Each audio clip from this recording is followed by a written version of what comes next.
What's up, y'all? It's Judd Party Darty here with Adam Poch and Dani with BB All Summer. How you guys doing today? Cruddy's got chubby. Nothing's going on. I love the bacon in the background of Dani over there. I have turkey bacon in my fridge. Oh, don't say that. Don't say turkey. No. The only time I want to hear turkey and bacon together if it's turkey wrapped in bacon. That's it. I know that'd get you fired up. No, but where do we even start? It's been a crazy Big Brother week this week. We started out last week with, we ended last week, I guess, with Joey. I almost call her Jody every time. Joey got eliminated, evicted, out the door. Then we have the new HOH competition, and we have Amber winning the first heat. And the second heat we have, it looked like Cody, and I was stoked about that. You know, I didn't want him to get an early HOH because I really like the guy. I think he's got good potential in the game. And then we found out it's Devin, who I cannot stand in the game. I'm sure he's a good guy out of the game, but in the game, I'm not liking this guy too much. Oh, he's like entertainment feeds gold. No, I don't care. Like, let's get him out and then have other people flip on each other. It'll always happen. You didn't talk about how Hayden practically had that game won. He had the HOH won. All he had to do was like tippy toe to the button, and he ran and fell, and he would have been an interesting HOH this week. Yeah, do you think he did that on purpose or no? No, I don't think. I think he was going full speed. He got amped up. He's a young kid. He's 21 years old. He saw the HOH, ran for it, and slipped up. Well, I guess it's kind of a blessing in disguise that Devin got this, because maybe it'll put a huge target on his back, which I already think he has that. It'll be hard to get him out with the Battle of the Block and the veto competition, so he'll definitely have to be backdoored, I believe. And it looks like him and Amber, they kind of work together on their nominees. Am I right on that? I kind of, I hate to say this, but I got a little bored with the episode because it was like the Devin show, and everyone else was his little, his sidekicks. Devin basically took control of the nominations. He talked to her nominees before she even did, and just said, "Here's the plan. We're doing it." Amber was like, "Okay, take it away." Yeah, because she was. I've never seen someone do so much hand wringing on who to nominate than Amber did. She broke down in tears. She could not handle being HOH, and she wanted to put Paula up, and Devin said, "Nope, if I get to pick first, I'm putting her up." And so he did, and so she was left with Nicole and Hayden. But that's what happens when you're in an 8-person alliance and you have to nominate 4 people a week. You don't have very many choices. Yeah, and who's this? I guess this alliance, the Bomb Squad, it's garbage. It's such a joke at this point. Like, I don't think anybody takes it serious. If I were in the Bomb Squad, I wouldn't take it serious. I'd be just branching off to my side alliances, like, what are we going to do now? Judd, I got to ask you, worst alliance. All right, ready? I'm going to give you 3. Okay. The Regulators, the Bomb Squad, or the Moving Company. Which did I like the best? No, which is the worst one? Oh, the worst? I actually like the Regulators. I'm going to say the Moving Company. But the Bomb Squad is moving up really quickly to being worse than them. Like, give them a little bit more time, and they'll make the Moving Company look like a genius alliance. Like, seriously. Because the Moving Company just wasn't very discreet about what they were doing. They would talk, like, right in front of people, and we'd just be like, what the fuck? Like, Howard's not on the block this week. Why is he freaking out on Nick? Like, why is he, like, so worried and stuff? And then... That's what's so weird about the Bomb Squad is they were all safe, and they were still freaking out and panicking. Yeah, and that's how Howard and Spencer were in our house. I guess the feeders might have seen, but on the show I don't think they really showed it so much, and that's what made them look really fishy, And then Howard just kind of had a more shady demeanor about how he acted, and Spencer could talk to people a little bit better. And Howard, put a bigger target on his back because he seemed shady, and then the guy wasn't even that shady at all. I could have worked with him, and we could have had a really good alliance with the Grasshoppers or whatever it was at the time. But Yeah, but that's how it works. It's a game of luck, really. You got to put a lot of trust in people, but you can't put up too much trust in them because they're gonna fuck you over any chance they get. So, it's one of those games. There's a lot of luck involved in Big Brother, and a lot of people don't realize that. But each cast is different. What worked in my season is not gonna work on season 16. What works on 16 is not gonna work on 17 because everybody sees the seasons before them. They try to mix it up a little bit, do a little of the same stuff, but then they always are a little paranoid. Paranoia is a big part of the game too. Paranoia and love. and that's so funny because Devin's been the star of the show, but I think the real center of the bomb squad is Frankie. Frankie's the one that no matter what else is going on, I mean he's keeping it together pretty well for all this chaos because he seems like a very logical person and he realizes that Devin and Caleb are just putting the bigger and bigger targets on their backs. So he can sit in the background, but with all the other chaos going on with Zach and Cody and Derek and bringing in Christine, Frankie's definitely holding it together, but I think there's going to come a point where he's going to snap. Yeah, absolutely, and I think that we're going to see it sooner than later. And I don't really get it. It seems like the people that are closest to Frankie are the people that he ends up targeting. I mean, you look at Victoria at the beginning, I thought, what is the sense of putting her up? Why not put up, Joe Costa or Nicole or anyone but Victoria? Because Victoria could win a game of luck of, rolling a ball down like Aaron did on season 15. You know what I mean? She could win and put him straight up on the block because she's going to be vengeful. And then, as we've seen on the feeds, spoiler alert, Zach, it looks like he is up on the block now, and Frankie has kind of turned his back on Zach. Or I think they might be back together now. I'm not sure. But it's hard to tell. A lot of flip-floppers this season. It's just and then whenever you watch the feeds, you don't know what's true and what's a real lie. These people, you don't know who they're being honest with. That's why you got to watch the feeds and the CBS show to watch their diary room sessions, see what they're really thinking, what they're really up to, and what's true and what's fake. So it's cool that they give us that option, though. I mean, you got to look up to CBS for giving us the option to watch the live feeds 24/7. All these other shows, they leave a lot of shit out, and then people are just blind about it for the rest of their lives, Well, that's the one thing we have not had much of. I mean, Derek's been giving shout-outs to people, but we don't have anybody. I guess there's still too many people in the house that you're never really alone. But you don't have the people talking to the feeds, saying what they're really thinking. Which I was, obviously for those live feeders, I did that. Some people loved me for it, some people hated me for it, whatever. I'm disappointed that right now nobody is going outside when no one else is outside and just talking to the cameras and telling us what's really going on in their heads. Because there's so much chaos going on right now between the bomb squad, and then you have the new alliances forming of people and the sub alliances and this and that. For a second week of a season, this is, game on. Game is on. Yeah. It is. It's nuts. I mean, I used to talk to the cameras a little bit, and then they asked me one time, they're like, why do you talk to the cameras? And we're kind of laughing about it. And I was like, oh, shit, I look like the crazy guy, so I'm going to stop. And so I've never talked to the cameras again. But now, after watching the feeds and seeing what they're really... Because I watched the After Darks. I thought that would be enough. Which After Dark is great. I still watch the After Darks at night. It's a little more convenient for me whenever I'm going to sleep or whatever instead of having the feeds on. I love the After Darks, but the feeds give you so many more options. You know what I mean? So I'm so glad that I've been watching the feeds. And I would have had it not been for fans on Twitter that, sent me clips and told me this and that I didn't see on the feeds. There were things that I did I don't even remember, so it's kind of fucking awesome. Dani, I got a question for you. As a live feeder, what do you tend to watch when you're watching? If there's two conversations going on, which is the one that you go to? I look for Dani, not you.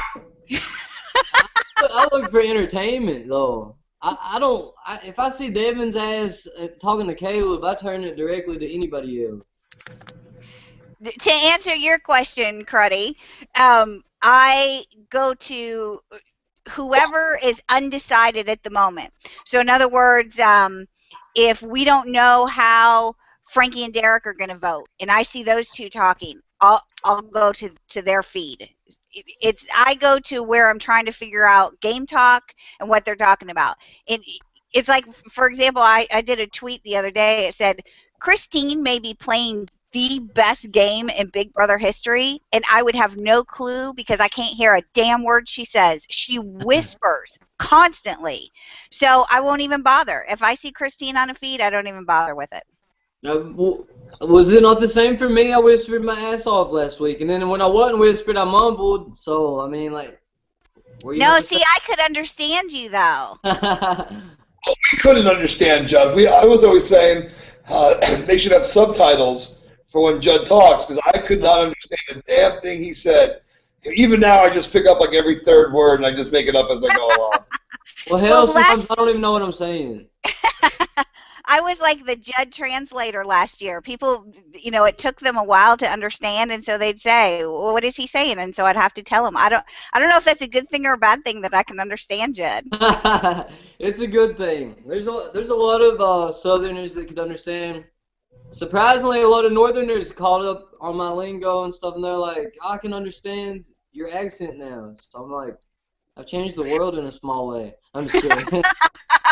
I'm going to get egg accounts for the rest of the night. Like, go to hell! You didn't change anything! Oh, my God. I'll tell you what, though. It was easier understanding you than understanding Gina Marie. Yeah, they asked me in the DR about her accent. I was like, I love her accent. You know what? Not because of her accent, because what the hell was that girl saying? Like, she just... You know, I'm just so used to it that I can puzzle it together. You know what I mean? I can puzzle it together. I know what she means. She knows what I mean. We got our own little language going on these days. Yeah, she's a fun girl. Did you have fun with her at the New York City premiere party? I forgot to say first off, Judd, thank you so much. For those of you who are watching, Judd came up to New York, came to my premiere party. This is the third year that I've done it. Every year I get some new house guests, some different house guests. From 15, we had Judd, Gina Marie, and Jesse. The fans were just going crazy over Judd. Oh my God, they were so happy to see you. And thank you so much for coming, and I appreciate it. It was on his own dime. He did this because he wanted to, not because he had to or anything like that. So shout out to you. And next year, you're more than welcome to come again, and we'll recruit some new people. Yeah, I appreciate it. I had a blast, and I appreciate you having me. I've seen like on Twitter and shit where y'all been having this the past couple of years. I remember JoJo and them there last year. I was like, oh, that's cool. And then I was there this year. I'm like, it's kind of crazy. I see something on Twitter last year, and then I'm there this year. It's wild, real, and it's cool. Made a lot of good friends with you guys and stuff. That's what me and Michelle and LaJuan were talking about on Manic Monday a few weeks ago. You make these really good friends at these events and stuff, and you got their bag. It's awesome, and then the fans out there, I mean, a lot of them came from a far distance just to see us and watch the show with us. And how many times can you say you got to watch the show with, like, a lot of your fans? Right. Especially the premiere, or, like, the first episode. So, I mean, it was my first season after being on the show, so I watched it a lot different. And to watch it with people that are fans like myself, it's incredible, Were you having flashbacks, like getting the key and like meeting everybody and figuring out? Yeah. A lot of people are like, oh, it's so cheesy when they get the key. They know that they're getting it. We really don't. We have a good idea, but we don't know. Whenever I came, they're like, oh, we got to do some last minute shots. I was like, oh, fuck, I thought we were done, And I was like, shit, I might not have made the show. And then like, I found the key, and I was a little buzzed because we did mine 11 o'clock in the morning in the blazing heat. And I was drinking while we were playing like cornhole and beer pong and stuff. So I was kind of buzzed. I was just like, oh, the key, because I'd almost forgot we had filmed so much crap, Right. That's the one I'll tear down the curtain a little bit. Those shots when you're in your room packing, they shoot those things so many goddamn times. And, some of the lines that you say, I mean, you look back at it now, some of the lines they made you say, now you see why they made you say it because of the other people that were in the house with you. I always said through the whole casting process, that I was always stoked about, or that I had a thing for Staten Island girls from New York. And I got that a lot from JoJo from last season. I was, like, in love with JoJo. And I was like, damn, why'd she go so early? And then I was wondering why they were so curious about that. You know, they kept asking me questions and stuff. They didn't really tell me what to say, but they're like, what is it about girls from Staten? I'm like, oh, girls from Staten. I don't know, like their attitudes and stuff. And then I get it because Gina Marie's there, and I'm like, oh, she's from Staten Island, and she's got the attitude and stuff. It's like, I don't know. Maybe they were planning on me to be chasing after her like Pepe Le Pew or something. I don't know. It didn't work out that way. Dani, are you just enjoying this? Like, you know, us just riffing on this? Yeah, absolutely. And, you know, from a fan perspective, I love the behind-the-scenes information. It's like, for example, do you guys really only have an hour to pack? Mine was really fast because I had to go. My air flight was so close to like filming and stuff, but luckily I don't live that far from the airport, so like we had to get going. We had to kind of push things along. Right. For me, we had to after we were done filming, I had 4 hours to wait before my flight. Oh wow. So like, you know, we were going to leave for the airport in like 2.5 hours. So the producer guy let me lay in bed with Farrah before I left, but we had to have the door open, and he was on the couch across in the living room in the next room, and it was like being back in high school with you know, the father was there. The door had to be open, but no, it was just a tremendous experience. Let's bring it back to 16. People want to know about the new season. Yeah. 16. Well, you talked about Frankie, and I have to say, and I'm in the minority on this, so Twitter, don't blow me up with hate on this, but I totally get. What'd you say? They will anyways. Who cares? Block them. Spend 20 minutes making an account, and I'll block you in 4 seconds. I totally get why Frankie has turned on Zach. Zach is a loose cannon, which means he's a liability to Frankie because Frankie has given him a lot of information and a lot of strategy and a lot of his future plans. And with Zach being such a loose cannon, sorry, it's storming here. He's got to get rid of Zach now because Zach is just threatening to blow anything up. And if you've got an ally that's a loose cannon like that, you've got to get him the hell out of there. And what better way to do it than have Devin do his dirty work? He doesn't even have to get his hands dirty. Yeah, I mean, I agree. I think they made up, though, didn't they? Or is that fake? No, that's fake. Fake? Okay, I can't tell what's real and what's fake. That's the only problem I have with the feeds. It's like, that's why you have to watch both in my book, you know, to see what's real and what's fake. I mean, maybe if Cody and Derek, it sounds like they want to keep Zach around. So, you know, this vote, seriously, this is where the split of the house is going to happen. You know, somebody, you're going to have to pick a side. I think, you know, somebody like Jocasta or Victoria are going to be very important this week. Yeah. Because they're, you know, and Dani, like, securing those, like, outlaying votes, just making sure that, you know, whoever the majority wants out, but, you know, if there's a split in the middle, there's no majority, and, you know, this is going to be a really fun vote. I hope it, like, comes down to a nail biter. I hope we don't really know until it happens. Yeah, I mean, it was like, I mean, I'm not trying to compare our seasons, but I'm just, the best analogy is like last year whenever we needed to get Nick out, you know, we still had Jessie on the other side with the other group of people, you know, and we needed her as a number. You know what I mean? Like some of these people that might say like Joe Costa, Victoria, they're not all that important. Anybody you can get as a number is very important to your game. You know, so them pulling any of them to their side, you know, is essential at this point. And, you know, to use them not to use them, but I mean to work with them for weeks to come on at least vote together. You know what I mean? Even if you don't have a set alliance, as long as you vote together, that's great. You know, so Victoria's and Joe Costa's are very, very, very important to the game, and they could make or break Zach or Pow Pow's game. You know what I mean? Their vote is very important, and everyone's is. Like, it's like, I don't know. You don't really understand how important it is till you're in there, I guess. It's just like, how they're going to vote. And then whenever you finally feel their loyalty on their vote, it's even better. You know what I mean? Yeah, this is for sure going to be, you know, one for the ages. And like you were saying, like, with everybody talking to each other and, like, telling each other what they want to hear, we don't know. We really don't know. I mean, I've been keeping up with the feeds as much as possible. Go to my favorite websites, hamsterwatch.com, BB Big Brother Network. Big Brother Network, hell yeah. I go to, just go to all of them to catch up on the stuff that I'm missing. But, yeah, you were saying before, Judd, you thought that Zach and Frankie made up. Who's to say that's not for real? Who's to say that's for real? Yeah. I mean, everything changes in Big Brother. Even if it wasn't real, Frankie could make it real and be like, yeah, I was telling you the truth. You know what I mean? And he could change his mind at any moment because things change in that house every 5-10 minutes. You know what I mean? Like, you got to be on your toes. It's a job. You just pick your hours. You sleep whenever you want to sleep, and then the rest of the time you're working. Whether you're laying by the pool talking to somebody, it might be a good job. You're laying by the pool talking to somebody, laying on the couch smoking a cig, or like, you're always working. It's a job. It's a full-time, 24/7 job. We have a chance though. If this can happen, you have Amber. I mean, Caleb's got the crush on Amber, and now you have Devin that's got this crush on Brittany.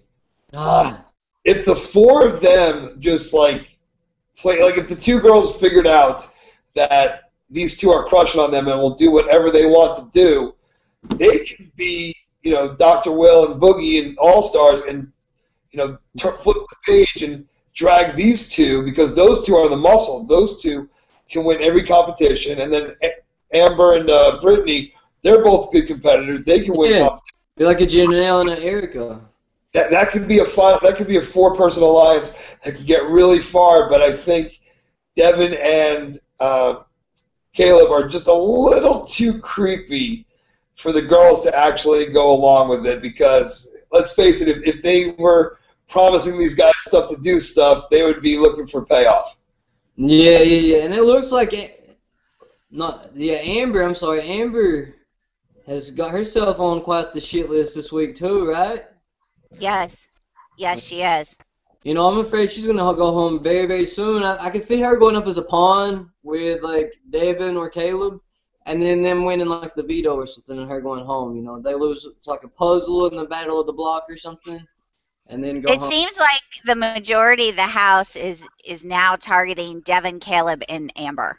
Yeah, I seen yesterday they were all talking in the bathroom, and then I had watched it later. I had went back, my Moosey on Twitter, she gave me the time and stuff of all this crazy stuff that was happening, and I looked and everybody was talking about Amber in the bathroom, and then they're about to go outside and they're like, "Oh, is Amber out there?" And I was like, "Oh, Amber, you're supposed to be the sweet Tennessee girl. What the hell happened? These people are dodging you now." I don't know. I have not just because Amber's hot and from Tennessee. I just thought that she would. Yeah, whatever. I thought that she would play kind of like the game that I would have liked. Not that I would have liked Caitlyn to play, but I thought that she could have played the game Caitlyn would have played if Jeremy had never been there. You know what I mean? I could see her because she's a likable person, athletic, going to be good at comps. I thought that she would play a really good game and stay under the radar a bit. She can't handle the stress and the decision making and the backstabbing, and she can't handle it. I guess you could say she's too sweet. Maybe she didn't know what she signed up for, but Amber cannot handle it, and I hope for Big Brother's sake she does not get HOH during a double eviction night because they don't have enough time in the hour for her to decide what to do. That might be a little easier on her because it's short and fast. You know what I mean? It might be a little easier on her if that happens because I think it's really hurt her getting an early HOH. I know I got an early HOH, but it was from a fucking chalkboard. You know what I mean? I wish so hard that I hadn't won an HOH till jury. But you know what, though? Amber could win HOH again this week and lose the Battle of the Block and win again next week and just, keep winning it. And who just as long as she lets the other HOH run the nomination, she can play that game. She can, win to protect herself and then just nice up to somebody and, that could help her get further as well. Yeah, you're smart enough to figure that out, though. Unfortunately, I don't think Amber is. Well, it's a lot easier to play. It's a lot easier to play Big Brother while we're watching them. You know what I mean? That's what I thought about. People told me I should have done this, I should have done that. I was like, I wish I'd known. I didn't see people's DRs and stuff. It's easier to play whenever I'm watching. I'm like yelling at the TV, like, Caleb, don't do that. Cody, don't do that. You know, Hayden, stop. You know. And well, that's why I give Frankie a lot of credit, because he doesn't know that Zach is kind of playing him and in a loose cannon and sharing things with Derek and Cody. Frankie was perceptive enough to figure it out, because Frankie doesn't see what we see. He doesn't know. Yeah, Frankie's a smart player. You know, you were talking about comparing people. I hate to say it, but he's kind of like the Andy this season. You know, people just are trusting him. No matter what chaos is going on, people come to him and trust him. And speaking of similarities, I think Dani is the Judd of the season. I think everybody loves him. And I think that Donnie's going to suffer the same fate you did on a double eviction, because there's no way you can have that guy on the block on Monday and by Thursday not just be like, I love you, I'm not sending you home. You know, I think he's even a better competitor than me, actually. Like, I think he's a little more athletic than me. Like, he doesn't look like it whenever you actually see him in the comp. Like, his head's in the game. He's like... Right. Whereas I never gave two shits about comps until I came back the second time, you know. I was just like, then I was like, oh, now it's more important, and I'd be like having a heart attack, you know. I can't see them getting Dani out any other way but the way you got on the double eviction, because everybody loves him. Everybody loves him. And like after week 1, where Devin blew him up and then came back and reeled it in, which he seems to do a lot. I mean, this week it was supposed to be Brittany going home, and now he's got the hots for her. You know, and again, people are just the hate that he's getting from fans, like not just personal hate, but hate of his game. Yeah. He's definitely making it interesting, because you know what? That's what we want as fans. We don't want to know. We don't want to know what's going to happen next. We want to be surprised. That's what's so awesome about Big Brother, you know, opposed to Survivor. Like, Survivor was filmed, you know, 9 months ago. This is happening in real time. Like, yeah, and that's awesome that you can actually keep, like, I can turn on my computer right now and watch, you know, the backyard or whatever. You know, that's pretty cool that you can do that, you know, and I can watch it on my cell phone. Yeah, I can watch it on my cell phone. And I don't know, I got to tell y'all how much I love Brittany, though. I think I kind of get like a Kara Monaco vibe. I've said it from the beginning. I don't think they look alike, but I think that they kind of have like the same mannerisms that kind of remind me of each other and stuff. Maybe that's why I like her, because I love Kara Monaco. You know, maybe that's why I like her a little bit. But I think she's a really smart player too. If you listen to her talking, it sounds like she knows what she's doing. And Judd. She's a little smarter than I thought she was. She knows. You know what? That is true, because think about this. She's 29 years old. She's been a mother for the last, 12 years since she was 17. So, like, she's a mature person. So, having, you know, three kids, she's always looking out to what's going on around her, because she's been protecting her kids for so many years. And she picks up on stuff. And, you know, I'm surprised she hasn't picked up on how much Devin is in love with her yet. But I'm sure that'll happen soon enough. Oh, well, yeah. The girls told her today. She said that it makes her very uncomfortable, and that she doesn't like the fact that when Amber turned Caleb down, he had talked about putting her on the block and getting her out, and so she's afraid that Devin's going to do the same thing to her. So I don't know where it's going to go. It's one of those, goes back to your previous question, Cruddy. When I see Brittany on the feed, I usually switch it, because there's nothing of substance that's going to be discussed, so I don't waste my time. I love Brittany on the feeds. I always watch her. You're a guy. I like her conversation. Oh, whatever. Yeah, and you look at Playboy for the articles too, right? Well, seriously, the first night of the season, the live feeds rather, Brittany was the one that was up late. She was cleaning up the kitchen. And, you know, I respected that, because I was one of the people that tried to keep that house as clean as possible. I was the one always filling the ice trays. I was always the one yelling at people, like, there's an open grape jelly in here, and then you open another one. I'm like, look at the fridge. Stop messing stuff around.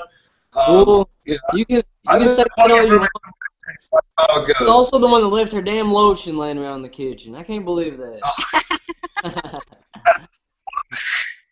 I mean, Oh I my had to God. turn the TV off. I was so furious that she left her damn lotion in the kitchen where people eat their food.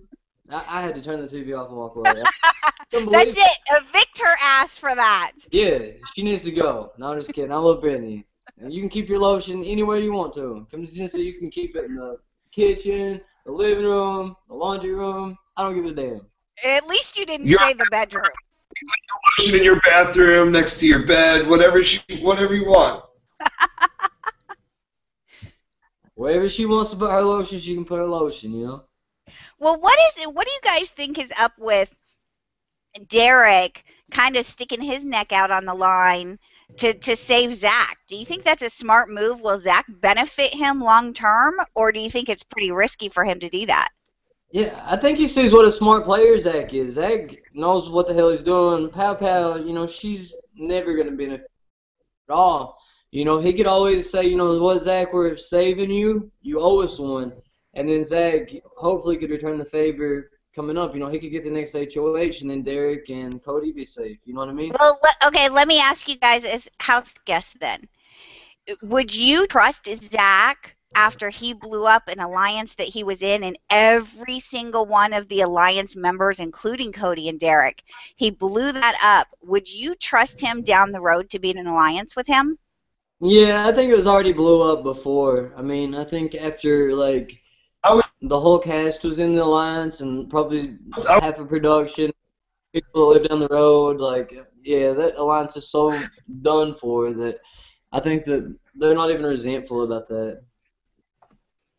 What do you say, Creddy? I could see. Sorry, now what was the question? What was the question again? I'm sorry, I forgot it.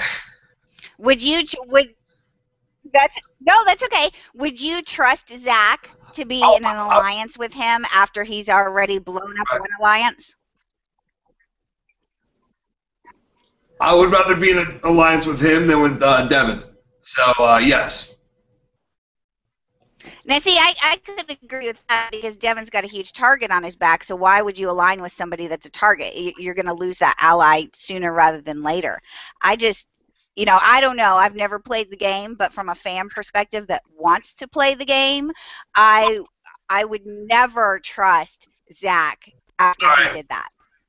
From my point of view, there's two types of people that you have to have in the house. You have to have people that have your back, and you have to have the targets in front of you.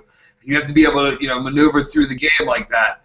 I think having Devin as that big of a target, he's going to be gone quicker, so you're not going to have to worry about that. So you're going to need, you're going to need somebody to have your back, and I think Zach would definitely have Derek and Cody's back. I think they can rally around some people. The only thing that might screw this up, though, is the Team America, because Derek's got to go with Frankie and Dani. Now, Dani is an ally to Cody and Derek. You know, that makes perfect sense. Yeah. That's the one that's going to have to choose the side. Figure it out. But I think having Zach as somebody that has your back is more important right now in the game than having Devin that's a target in front of you. And that's one thing I want to ask you guys. As far as the Team America goes, do they know that that's a thing now after Joey, I always want to call it Jody, after Joey kind of talked about it already? Do they know it still exists, or do they just think that she was like the Eric Stein of the season or something, like she was Team America only? She only told Hayden, as far as I know. She didn't tell everyone what she was talking about because she was being a little cryptic. Okay. So I was confused. I just seen it on Twitter. I didn't see the clip of her actually talking about it, so I didn't really know what was said. So I was a little confused about that. Yeah, she just kind of alluded to it a little bit to Hayden, and he thought it was just such an off-the-wall thing. He didn't even believe it, so he didn't even tell anyone else. He told Nicole that she told him something, and he said, "It's so crazy, I'm not even going to repeat it because I don't believe it." So Hayden's the only one, and honestly, I don't think he would even think about it again. Yeah. That's another alliance I like. Nicole probably forgot all about it. Hayden, Nicole, and Christine. I hope that the three of them stick together. Are they still together right now? Yes. Yeah. Yeah, I think that they are a perfect alliance. I think they can really trust each other. Maybe even on down the line, maybe pull a Dani in or something like that. Or Well, Christine has her fingers. Go ahead, Cruddy.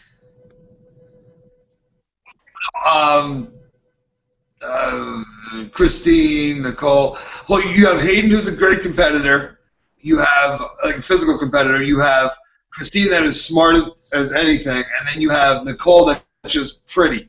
So I think having the three of them. One of my friends emailed me the other day calling them the Three's Company Alliance. With Nicole being Christine. But for those of you that remember, I was in an alliance, small but brief. It was me and Yale, and we were the Three's Company Alliance. But no, this is another Three's Company Alliance, and I think this one, if they actually can get next course at the end of the game. Once it goes to one HOH a week, and as soon as we get rid of the two HOH, which by the way, I love it. I love it. It brings a new aspect to the game, but you're not going to be able to do that all season. So if the three of them can get through this period, I think they can go really far in the game. Yeah, I think so too, and I think Christine is very, very, very smart in this game. She's probably the smartest player. Her and Frankie, they're really smart. I don't really get Frankie's game. He knows what he's doing, I know, because I'm not in the house. But at the same time, I'm like, what are you doing? Don't do that. Stick with the people that are loyal to you, dude. He's starting to. I think his game is starting to fracture this week because he's pushing too hard and he's too adamant on getting rid of Zach, and he's not I think that Frankie is perceptive enough to see that the house is swaying towards keeping Zach, but for whatever reason, Frankie can't let the personal aspect go to just go along and keep Zach and pull Zach back in. So I think Frankie's game may be fracturing a bit this week. Well, this is what it's going to come down to if the house splits, and I think I saw or read something on the feeds today where Dani, Frankie was talking to Dani and basically saying that those two are going to be the swing votes this week. And, that's what's going to happen. Frankie's not going to be able to, be a... If he can mend the fences as soon as it's done, he's in good shape. Yeah, I think so too. If he can mend his fences and stuff. And it looks like he's already kind of attempted that with Zach, if Zach does stay. But do you think that him and Zach will be in a line still if Zach stays? I think Frankie will tell anybody what they want to hear. The person that you hate one week is your best friend. Exactly. And then somebody you hate is your ally the next. That's crazy. Well, and I think somehow Frankie is trying to put the votes together. I think he's somehow trying to put the votes together where he can tell Zach that he voted out Pow Pow, and he can tell Devin and Caleb that he voted out Zach. He's trying to kind of put some vote numbers together where no side will be able to really figure out who voted which way. I don't know if it'll work, but that's one thing that'll make Thursday night exciting. That's so risky. It's so risky. But if it works, he's a genius, and if it doesn't work, he'll be exposed, and he'll have the new target on his back. So that's why with these two HOHs, even this, going into the following week, no matter if you got somebody out, somebody from your side wins, you're safe. Well, now two people could win, and it could be one person from each side. I think that's what, as fans, we're all rooting for. We're waiting for the time when the two HOHs don't like each other, won't work together. That'll make the battle of the block even bigger, and once again waste the opportunity to have a have-not challenge. I miss those. Yeah, I've been waiting.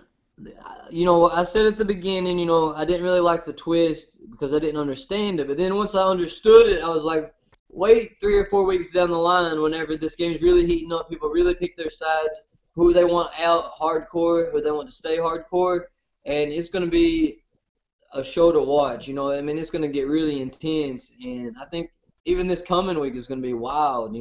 Like let's say Zach stays and he wins HOH, that'd be awesome. Let's say Zach and Frankie win HOHs, and Yeah. Frankie voted.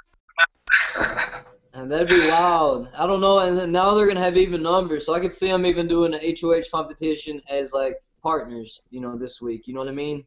Like, Oh, there you like how we did the barbecue thing on 15. I could see them doing something like that, but instead of them having to decide who's the HOH, it's both of them being the HOH.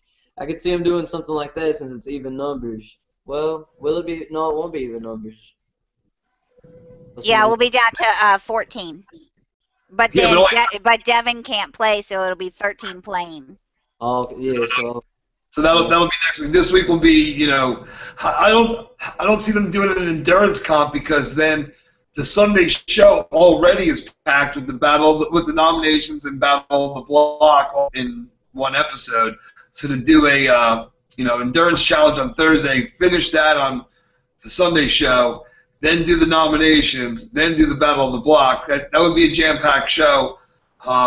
But again, if it is like that, I would hope that the people that fall off in the challenge first are the have-nots and not this random picking of have-nots. I hate that. That is my biggest pet peeve of Big Brother.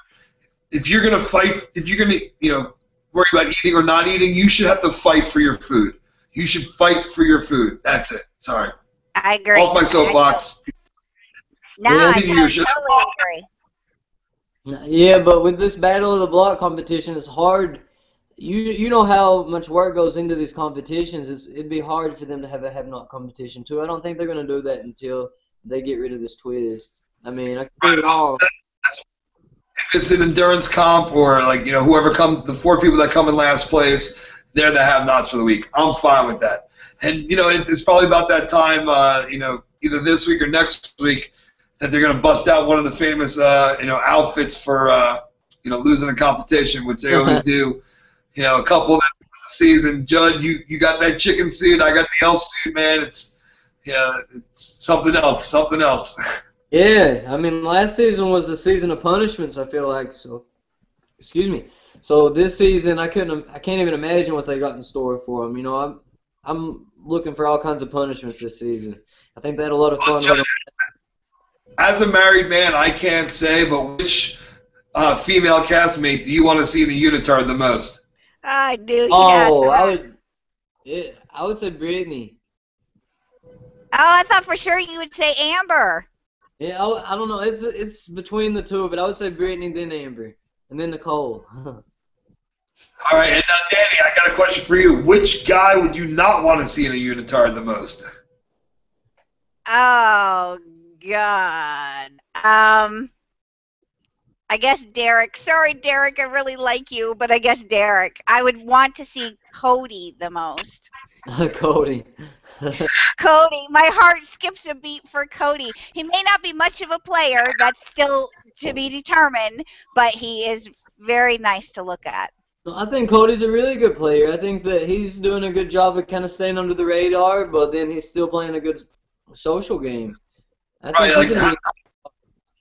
How much of his under the radar is strategy and how much is it just happenstance? Like he just happened to, super fan myself, when I walked in that house and saw all those other big personalities. Yeah. I mean, Judd, you've met, I'm a pretty big personality. Yeah. But for me, in that house, when I got home, Farrah even said to me, "Where was that quiet guy that was on the show?" I'm like, "I was trying to win $500,000. I wouldn't want to say that." Exactly. I mean, you got to keep your damn mouth shut a lot in the Big Brother house. You don't want to draw a lot of attention to yourself. And I wouldn't say that Cody's a floater. I like Dani. What is it you say? Fader. A fader. A fader. Fader. Yeah, because the word floater is used it's misused left and right, and it's almost crazy. I think ever since Rachel said floater, grab a laugh fest, people look at floater as a terrible, awful person now. You know what I mean? And it's so misused ever since season 12. Yeah, it is. What's funny is, well, we all right now.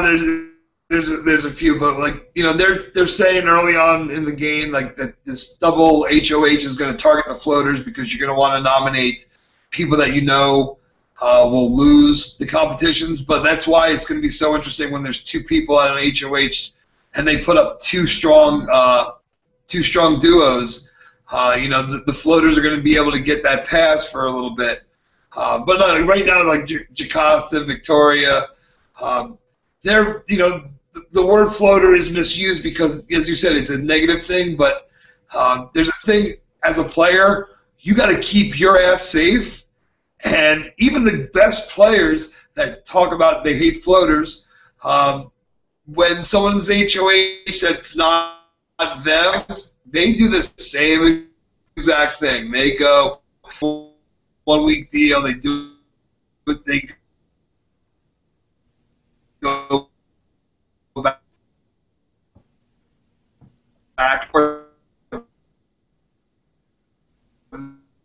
That's in that days you can't.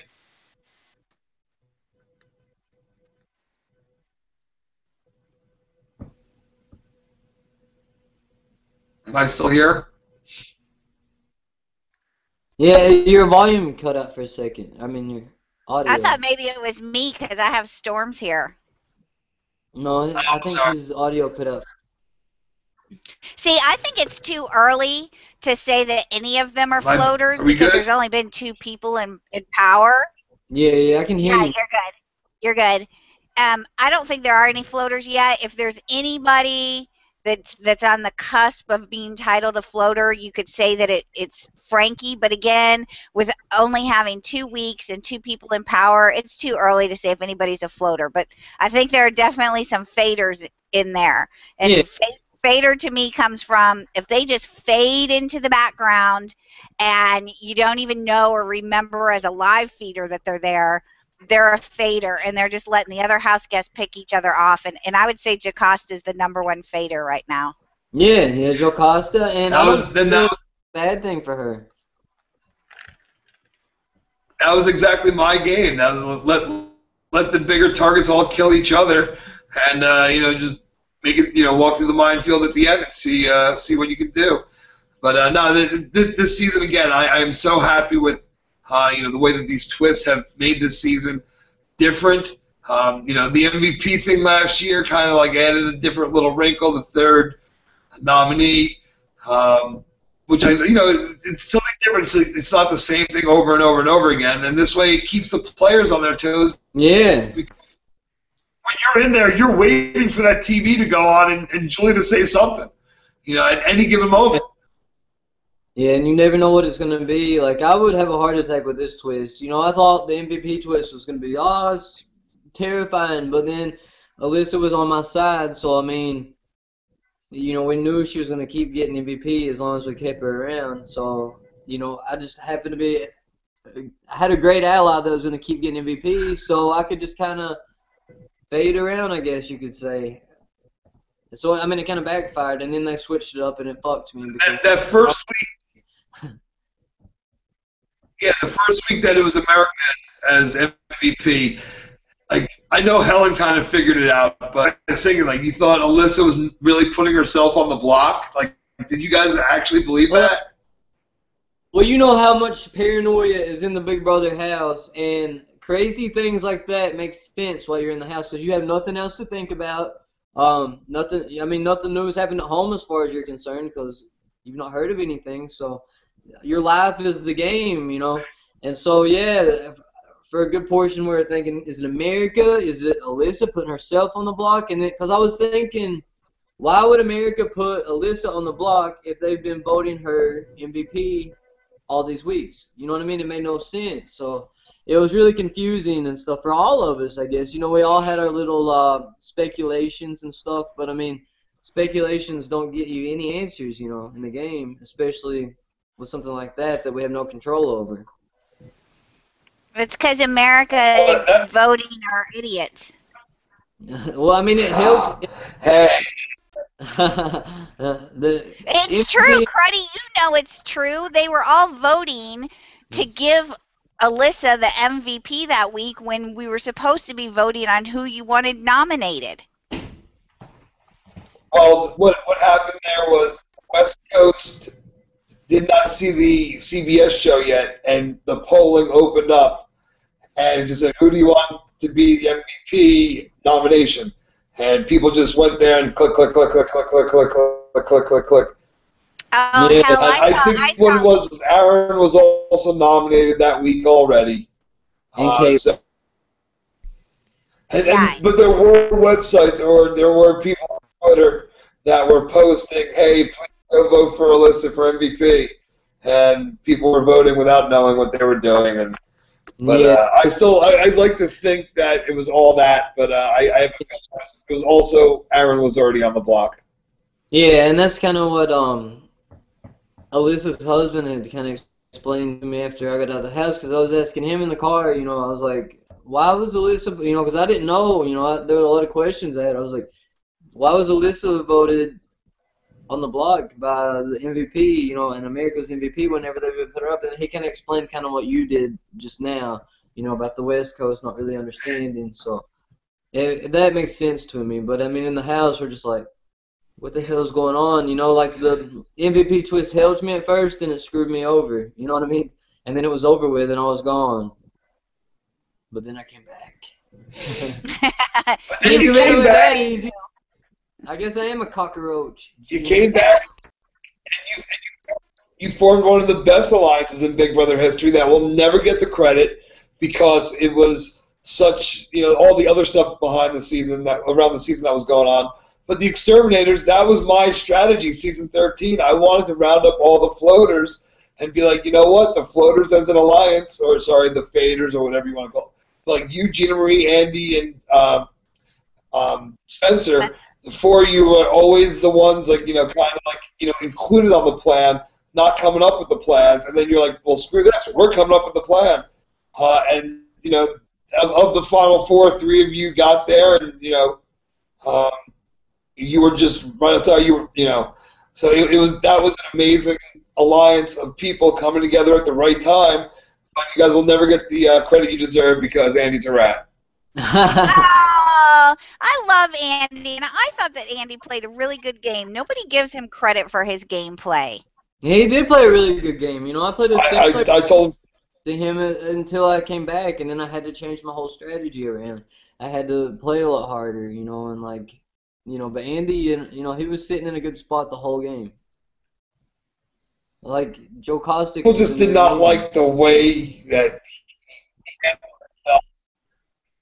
like if he near the end of the game, people kind of turn on him.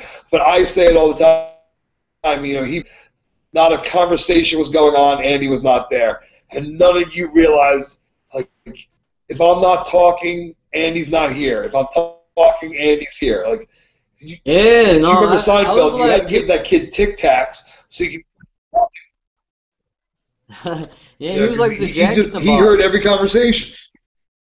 He was like in the Jack in the Box. You'd be in a room, and then out of nowhere, he would just like pop up and be in there, and you're like, where the hell does this guy come from? Like. And I love how he strategically left things in every room so he would have an excuse to go into that room. See, to me, that's smart play. I thought Andy played a great game. I hate that he doesn't get credit for it. And anybody that says that he didn't play a great game, it's because they're basing that on personal rather than strategic gameplay. Yeah, and you can't judge one winner based on another winner. Every winner is a lot different. Look at Rachel, Dan, Ian. They're all totally different type of players. Andy, Maggie. You got so many different winners. Jordan. Like, none of the winners actually played the same exact game. They all played different. The what? I was talking about Lisa. Oh, Lisa. Yeah. Lisa. I don't know. I got Danielle. My girl Danielle was robbed that season, but. Yeah, for sure she was. That's the great thing about this game is there's no correct way to play it. No game is going to work exactly the same twice. And what we're seeing this year, we're seeing 16 house guests, all that remind us of different people, but all of them playing completely different games. Some of them are batshit crazy games that we've never seen before in 16 years. What do we have? Over 200 house guests of all time. And we're seeing people that are playing games that are completely off the wall that we've never seen before. I mean, Devin, it's amazing. And you know what? It keeps us interested. Yeah. I love it. I mean, a lot of these people came in not really knowing how to play the game, and I think it's really interesting, you know, because they're just like their plans are changing every 5 seconds. You know, they're best friends with somebody 1 second, they hate them the next. You know, like they're playing so hard, so quick, but everyone's playing so hard, so quick. You know, it's not just like usually there's like 2 or 3 people that play too hard, too quick. And so they're easy targets. This season, the majority of the house is playing too hard, too quick. So it makes it like a fiasco. Like I don't know how the CBS people edited it together to make it make sense because it changes up so many. I'm happy that the Team America are 3 super fans. I'm happy. You know, Dani's a super fan. Frankie's a super fan. Derek's a super fan. I love the fact that, like, I'm not going to say anything bad about Joey, but that was just a very odd first choice for Team America. But I think having these 3, I get it. Yeah, I don't know. Having these 3, this is great. Yeah, they well, got. I have to say, and Judd knows that I've complained about this Team America thing from the get-go, because we don't know what is involved with Team America. Is it silly pranks? Is it going to affect their game? Is America going to dictate their nominations, how they vote? And to me, that's just too scary, not having the details, to put one of my favorite players in as Team America and have it screw up their game. I mean, I'm happy that Derek's going to potentially win $5,000 a week and Dani. Yeah. But I don't want it to screw up Derek's game, and I'm really afraid it's going to. And you mentioned that to me because I was voting Derek. You know, I was completely voting Derek, and then I'll throw a few votes to like Brittany and Amber, you know. And then you mentioned that to me, and I was like, oh shit, maybe I should be voting for Devin to be in this because, you know, I don't want to screw up one of my favorite players. But then at the same time, I'm thinking, you know, Derek, if he doesn't win the game, why not give him, you know, $10,000 he can bring home with him? You know what I mean? Because you don't know what they're going to be doing. One great thing about Derek too, did you know Derek has a child? Derek has a daughter, but you never hear him like going on and on and on about it and swearing on his daughter, and you know, like the whole Devin thing. Like it's played out. It's so played out. It's so played out. Yeah, people don't care if you have kids. I mean, people like are sympathetic if you miss your kids or something, but it doesn't affect your game whatsoever. So if you go on Big Brother and you have kids, like, don't use that as your strategy. Nobody cares. I mean, of course they care that you have kids and that you miss them or whatever. They're sympathetic, but at the same time, it's not going to help your game at all. Right. That's been so amazing about Devin. Devin is telling everybody, you know, he wants to play with integrity. He wants to make his family proud, and he's bouncing all over the place. So I think, you know, the fact that he's using it and it's coming, you know, not working for him, I think he needs to abandon that, stop talking about it, because he's playing the most, he's lying the most. He's the one that promised Pow Pow safety, goes against his word. He's the one that told everybody, I want Brittany out of this house, changes his word. He's talking about playing with integrity, but he's not playing with integrity. Yeah, and I mean, I guess the feeders realize this, but a lot of people that watch just the CBS show might not realize how much downtime there is in the game. So I'm thinking that the problem with Devin is he probably has a lot of time to think about things, you know, think about his lies and stuff. And then I think he kind of feels bad about them, you know, but you can't feel bad about your lies in Big Brother, you know, it's not real life. I mean, it is real life, but while you're in that house, it's not. It's like a different universe, you know. You gotta like switch your emotions off. You gotta like not really worry about stuff on the outside world, which I don't have a kid, so I don't know how that would be. You know, I could assume that it'd be a lot harder to be a player that has a kid at home opposed to someone who's single that doesn't have a wife or kids back home, you know. So I can't really elaborate too much on that, but that's what I think. I think he's just got a lot of time to think about it and stuff, and he starts feeling bad about certain decisions he's made. He tries to make them right, but he's playing with other people too, so it's hard for him to balance, you know, like his lies and him wanting to play with integrity. You know, I mean, it's Big Brother, brother. You know, you gotta just lie your ass off and don't give a shit. Right. everybody, you know, it's cliche, but it is a long way to Thursday. It's always a long way to Thursday. Because, you know, between, you know, the HOH is Thursday night, you have nominations on Friday, you have veto on Saturday, you have the veto meeting on Monday, and then you have all day Monday, all day Tuesday, all day Wednesday, half the day Thursday with nothing to do.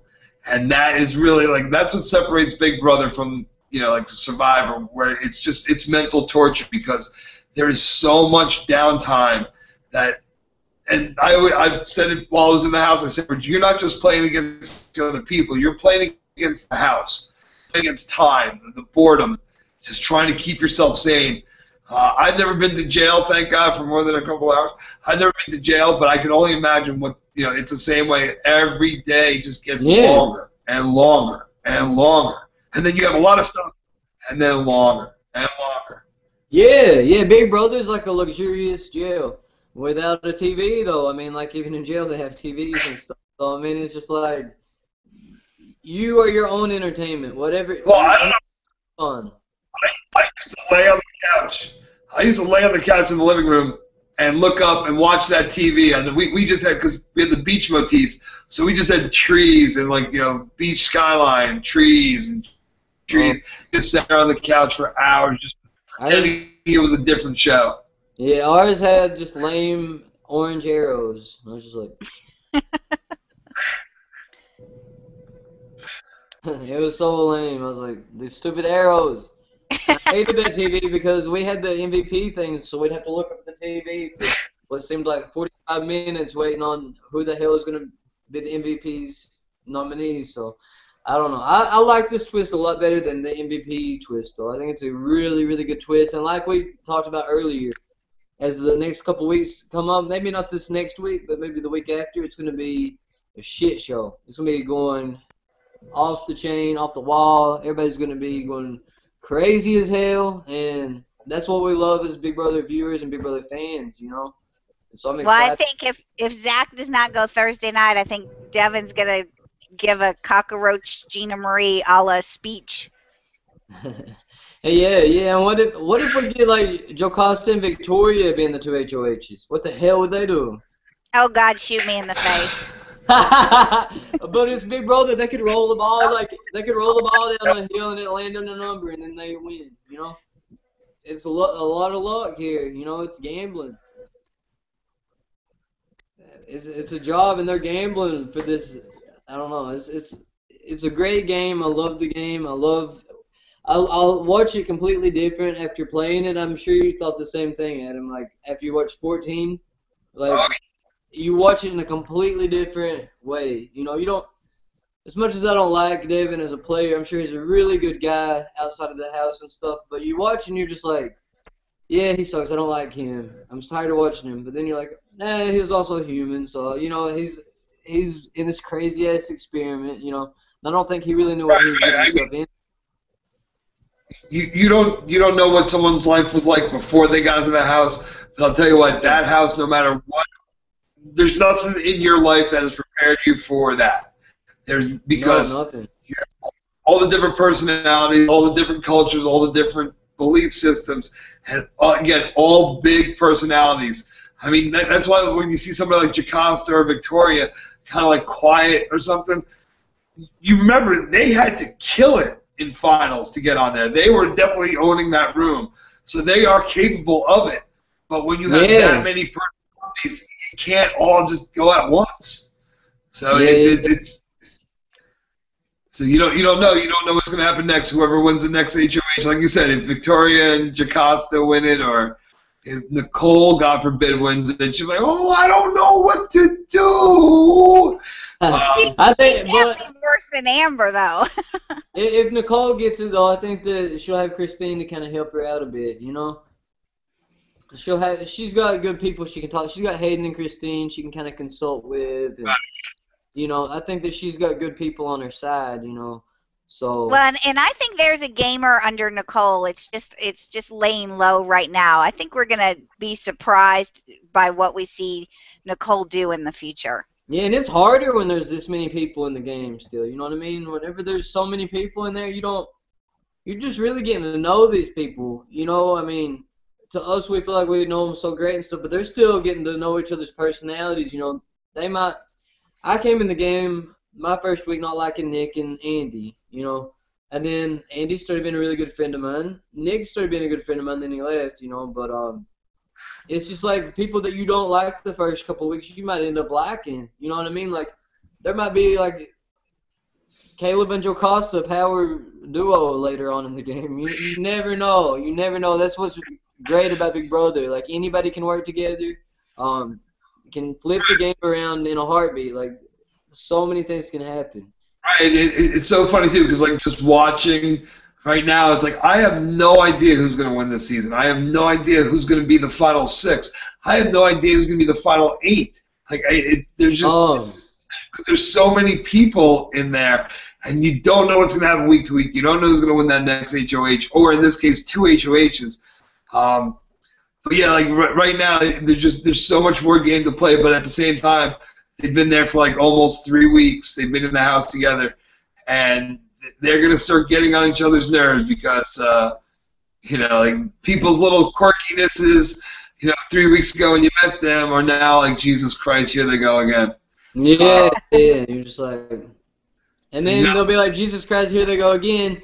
But then a week later, you're like, they're not so bad. You know, I like them. You know, it's like that. I was like that with Gina Marie at first. I almost put her on the block. You know, I was like, she blames me for getting rid of Nick, so I'm gonna have to put her up because she would put me up. And then, you know, I talked to her a bit and I changed my mind. I was like, nah, she's not after me like I thought. You know, and so that's how these people are gonna be. Like, it's so this cast, I feel like, is the most unpredictable cast ever. And maybe it's because I'm watching it different than I watched it before. But I don't know. I think they're so unpredictable. Like, I have no idea who will even make jury. I don't know who will go next week. It could be anybody. And this twist puts a whole new wrench into things. And then that's what I love about Expect the Unexpected and Big Brother, because, you know, they keep us on our toes. And as viewers and fans, that's what we love, you know. It gives us something to talk. We couldn't talk about this right now if they wasn't doing some crazy shit up in the house. You know, if they were just doing some basic, normal, everyday, like washing dishes and getting along like the Brady Bunch, then what would we have to talk about, you know? Exactly. But I don't know. Is there anything else you guys want to add about this before we wrap things up? No, but if I could just plug a couple of things. Yeah. I don't know where anybody lives that's watching this, but July 26th, New York City, Citi Field, the Bacon and Beer Classic. I'll be in Arkansas in September 13th in Bentonville, Arkansas at the Bacon Bowl, and going on at the same time as the Squirrel Cook-Off. So I'm interested to see how that's going to play out. And follow me on Twitter at Heavy Metal Teddy, and find out about all these things. And most important, if you're out there and you're in the New York, New Jersey area, August 14th, I'm going to be doing another viewing party. My mid-season viewing party. Hopefully it's a double eviction. One of these years I'll do my second viewing party on a double eviction on a Thursday night. Thursday night, August 14th, Willie McBride's in Hoboken. Follow me on Twitter for more details. I'm going to start promoting it. I just put the Facebook invite up today. But, you know, I love doing this with the fans. Judd, I'm glad to see you're still, as a big fan after the show. So many people are, like, jaded after the show, but you were a super fan going in. You're a super fan coming out. Yeah. And to Dani, I'm keeping you to your word, Dani. If I get on All Stars, you better start CruddyNation.com and have a website just dedicated to Cruddy the Elf. Absolutely. You better believe it. You heard it here first. It's on tape. I'm committed. When you're on All Stars, there will be a CruddyNation.com. Yeah, and also look for me and Adam on Beamly. You can find Adam at it's just Adam Poch on there, and I'm Judd Daugherty on there. We're on Beamly, so find us on the Beamly app. It's a really cool app. You can, it's like a TV guide social network. You know, you can talk about shows, set a guide. You know, keep up. Like, you can. Sometimes I forget a show comes on. I'll look at Beamly and I'm like, oh, you know, I got to set a reminder for this. So it's a really good app. Check that out. And also, I want to say at the end of this month, it's on JuddNation.com, the schedule and everything. But I'll be going to Orlando for the Give Kids the World event. And you can go to heartsofreality.com and click on whatever reality personality that you'd like and donate under their name, or I think you can also donate directly to Give Kids the World. So check that out, and if you're around that area, check in to come in there. I don't know really the process that it takes to get tickets or whatever, but check it out. It's a really good organization. I've been reading a lot about it, and I'm stoked to be a part of it this year. So check that out, and like he said, follow him at Heavy Metal on Twitter, or Heavy Metal Eddie. Sorry. And follow Dani at BB All Summer and me at Judd Nation. And thank y'all so much for watching. Adam, thank you so much for coming on this week. I really appreciate it. You're my boy, you know that. And I had a blast in New York. I can't thank you enough for having me out there. And I know Gina Marie and Jesse would say the same. So thanks for letting us be a part of it this year. And hopefully next year I can come back. Bigger and stronger, baby. Bigger and stronger. Unless, of course, we're in the house next year. Yeah, let's hope so. I don't know. We'll see. Hi, guys. Bye. Thank y'all so much for coming, and y'all have a good night. Thanks so much. Good night.